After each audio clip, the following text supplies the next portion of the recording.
welcome to another episode of It's Black Owned with myself, Alison. Today I'm joined by the founder of Bidhaar, an amazing Afro-Urban concept store in the heart of Peckham, and it's created by the one and only Mariam Tijani. Hello! Hey, how you doing today? I'm well, thank you. Good.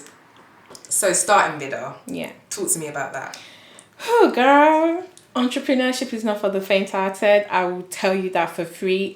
So I was training to become an accountant ever since I was a child. When people say, what do you want to be when you grow up? I want to be an accountant. Where did you get that from? Did that come from you or your parents? It came from me, actually, because, my mom had a pharmacy, a supermarket, and a clinic. So I grew up in that business, and dad has a furniture studio. So if I wasn't in dad's furniture studio, I was in mom's business, right?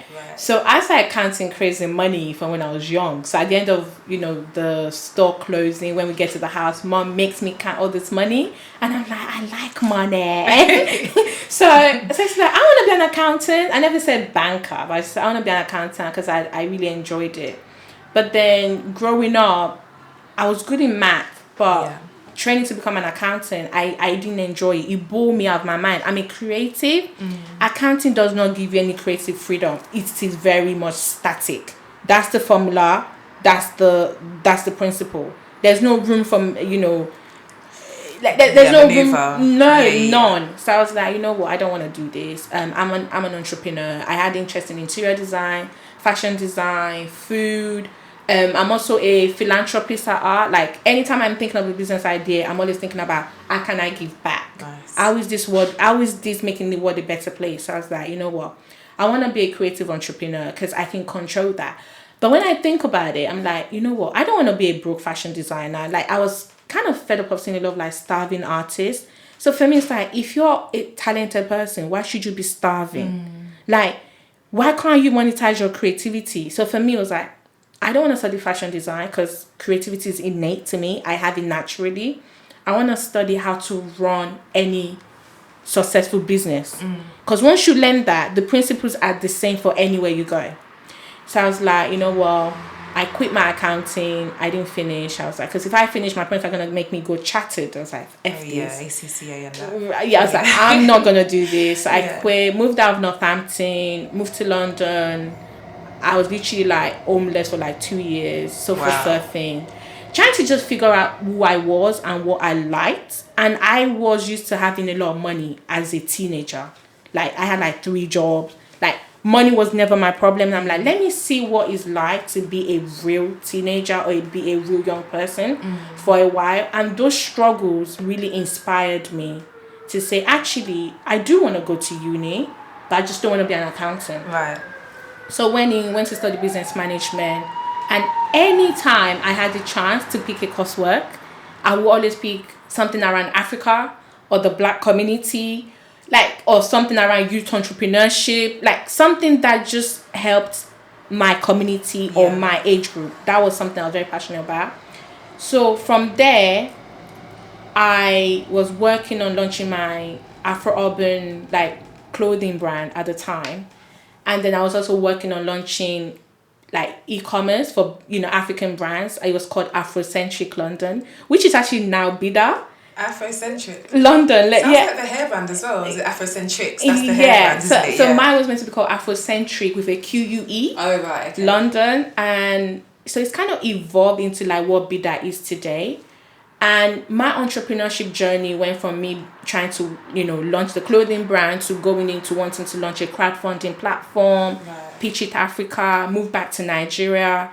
And I think Nigeria was my biggest shift. I was super inspired. So you mean moving back to Nigeria? Moving back to Nigeria. And when did you move back to Nigeria? 2015 to 2017. So you was roughly how old? Because you said you came here when you were 13. So yes, I was 24 at the time. Right. 25 actually. Yeah, I think I was 25 at the time. And did you do holidays back and forth to Nigeria, or was it? I went in 2007, which was my number one eye-opening opportunity of I want to bring Africa to the world. Then I went back in 2013 for my research for my undergraduate. And then in 2015, my sister was moving back. And then I was like, it's time. So just to pause you there, just because Yeah. I've never been to Nigeria. Yes. And through you, I want to understand what was it like moving back? What was it that made you feel so inspired? I think that for me, a lot of people talk about helping Africa, but they're here. They've never been to the continent. So for me, it's like you want to solve the greatest mathematics question in the world, but you've never been near the. It made no sense to me. You can't solve something you have not experienced. So for me, I'm like, if I really want to help Africa, I need to go and get my hands dirty, and I need to know how the other half lives. Because it's so great to watch the news here and be like, oh, poor African. Oh, there's a massive disaster going on in Nigeria. And you will be surprised that disaster is probably in only one small town. But the news magnifies it like the whole country is on shutdown. Of course. So for me, I wanted to be part of I wanted to understand the problem so I know how I could come in. So I moved back. I was like, I want to launch a crowdfunding platform. Again, I was naive. I thought money was the problem. Right. That, the reason why young Africans are not doing what they need to be doing is because they need money for the business. So what I'm going to do, I'm going to create a crowdfunding platform that's going to help them raise money to launch their business. I was so wrong. Got there, I found that their number one problem was actually capacity building. So I realized that, that wasn't the problem that I needed to solve. Right. The creative and cultural industry was like a massive industry, and it doesn't rely on natural resources. For example, we rely heavily on crude oil. Like, culture is abundance. Like, you could never run out of culture because it's something that you live on a daily basis. So for me, it's like, forget crude oil, forget the mineral resources and all that. I want to export culture because that's something that we have control over. Yeah, and it's like you said, it's an abundance. But do you think it's something that is taken for granted 100%. back home? A bit like they say how a prophet is not welcome in their hometown, right? 100%. Because when I'm going back to Nigeria, my friends are like, bring me this, bring me that. Things that are nostalgic to them. Whereas when I get back to Nigeria and I'm telling my aunties and uncles, I'm going back to the UK, can you please? They're like, why do you want that for? Why do you want that? That's trash. Like, and I'm like, yeah, but my friends want it because they haven't had it in years. Right. So for me, it was more like the culture was so close to us, we don't value the culture. But when non-black people come to the continent, do you see how their eyes will light up? Literally. So for me, I've seen that. And then even when people meet you and they're like, oh, you're Nigerian. Oh, I've been to Ghana. And I'm like, it's not the Ghana same and Nigeria are not the same place. Same, so I realized that there was a massive appetite for African culture in the West, but Africa did not even know that. Right. So because I'm best of both worlds, yeah, I knew how to kind of like merge the interests of the West and pick the best of Africa and then bring it together. And that's kind of how like the Bidhaar story started. And I also kind of wanted to empower young black people, whether they African American, whether they Caribbean, whether they African, to kind of embrace their culture and learn about it and actually genuinely want to know. Because again, if we don't know, what we're passing on to the next generation. So for me, that was important, and I feel like that was my service to the community. So Bidhaar for me is not a get-rich-quick business. It's a legacy project. It's a brand. It's a purpose project. It's an impact project. It's beyond, for me, it's trade, not aid. Like, let's encourage trade. Let's build sustainable economy. Don't keep giving people fish. Teach them how to fish, because if not, they're going to keep coming back to you. That makes complete sense. But entrepreneurship as a journey has not been easy, When you're bootstrapping, it's not like I have an investor, I literally, the money I make goes back in there. The money the business makes goes back in there. So it has not been easy. So let's talk about that. Yes. How did you even get started? Okay. As in, not the idea behind Bidhaar, but the logistics of opening a beautiful shop in the heart of Peckham. Yeah. Which is, being gentrified heavily. It's not the same as what it was 2015, even 10 years ago. 100%. So, moved back from Nigeria in 2017 and I applied for my master's, started my master's, and my master's was basically Bidhaar. It was action-based master's. I moved back to Nigeria at LCF, London College of Fashion. And the reason why I went to LCF was to build that fashion industry network. Right. Because I'm coming from a tech, retail, consulting kind of background. I knew if I'm coming to fashion, I need to come correct. Yeah. And I didn't have that in. So I was like, sure. what is the most strategic thing for me to do? Let me become an LCF alumni. And I remember on the first day of my lecture, they were like, so why are you guys here? I'm like, I'm here for networking. Like, that was me. I was here for network. I wasn't here to get, like, for me, it was just a paper. Like, I didn't care about that. It was literally coming in. It's very strategic, to be fair. Thank you very much. So working through that problem for me was like, you know what? I'm doing my market research. I'm doing my feasibility study. So my friend was like, oh, so where are you going to launch Bidhaar? I'm like, thinking Shoreditch. She was like, Peckham. I was like, Peckham. So hold on. Who was like, oh, my Peckham? friend? I said, oh, Peckham. Okay. Like, I was very snobbish to you Peckham. wanted to come to Shoreditch. Because I haven't been here for 2 years, right? So coming back from Nigeria, the Peckham that I remember is like, weave, balls flowing, oh my gosh, expression hair. Yeah, like tumbleweeds. Literally, like stereotyping, gang culture. You want to do your hair? Like, I had all these stereotypes about Peckham, like gang culture.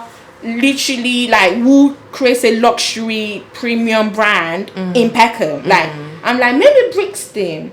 She was like, no, Peckham. I was like, okay. So she lives in Peckham, and then she was like, I'm gonna take you on a tour of the new Peckham. I was like, what's this new Peckham that you're talking about?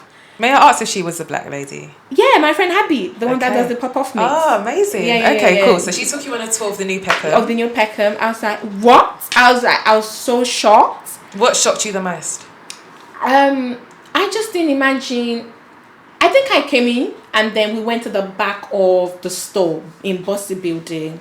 Oh, yeah, and like the graffiti, I thought I was in Shoreditch. Yeah. So there was like, you come on Rye Lane and it looks like Lagos. Yeah. And then you go to the side roads and it looks like Shoreditch. Yeah. For me, I was like, there's the something. Juxtaposition is like, whoa. But that's actually how, Shoreditch was once upon a time, or everywhere was, and before exactly it gets a bit more diversified. Exactly. So then I looked around, and then we actually saw this building there, and it was under construction. And I was like, oh, this is nice. She was like, but, they're taking up new tenants and stuff like that. Well, I was like, they've got no ground floor. So who opens a business in a building where there's no ground floor? So we just kind of ignored it. And then a year later, there was an advert on Instagram while my other friend was scrolling. And then she forwarded it to me. She was like, Mariam, like, try your luck. You never know. So I wrote a proposal. But I didn't just write a written proposal. I created a visual proposal, because Bidhaar for me was already. I needed to like show them the kind of brands, the kind of like interior decor I was thinking about, the curation process and everything. So I created a visual proposal as well, because I've also done pop-ups, testing the Bidhaar idea. Oh, so you've already done pop-ups before? I've done like sleep-in shops in my home, in my friends' houses. I've done pop-ups in Shoreditch. Like, I've just been testing if there's a market for this product. So I had all this evidence to show in my proposal. So called me in for a meeting, and they were like, oh, I've been shortlisted. And how did that feel like? It didn't feel real. But listen, when I got shortlisted, I didn't even have money for the deposit. I'm going to tell you. I love it. I love it. And then I remember when I told my brother that, oh yeah, I got offered the store in Peckham. It was like, so how are you going to pay for it? And my brother, he asked you how you're going to pay for it? Yeah, I was like, I'm not asking you for money. Yeah. I'm just telling you that Bidhaar's opening. Yeah. So it was like, you're not listening to me. How are you going to pay for it? I said, the money will come. And I got designers to pay for a concept that they never saw. Wow. Like, it was just a concept. Like, there was no visual anything for them to be able to gauge. And they bought into it. They bought into the story. They bought into what I was trying to do. The landlord obviously bought into it and believed in it. That's why they gave us a space in the first place. I couldn't obviously quit my job that I got just after I finished my master's. I was like, I'm going to do Bidhaar full time. So I wasn't working. Bidhaar became a full-time thing for me. Wow. So I didn't have money to even pay for anything. So I was like, the brands, the business needs to pay for itself. Yeah. So the first test of money that I used to sort everything out was literally from the designers paying to be in the store. Wow. So that is a lot of courage. Thank you. Oh my goodness. Thank you. Yeah. I honestly think, Yeah. and I might be wrong, but Yeah. you moving back to Nigeria probably helped to fuel that mad passion, because I'll be honest with you, like, okay, yeah, I can relate to being an entrepreneur. Yeah.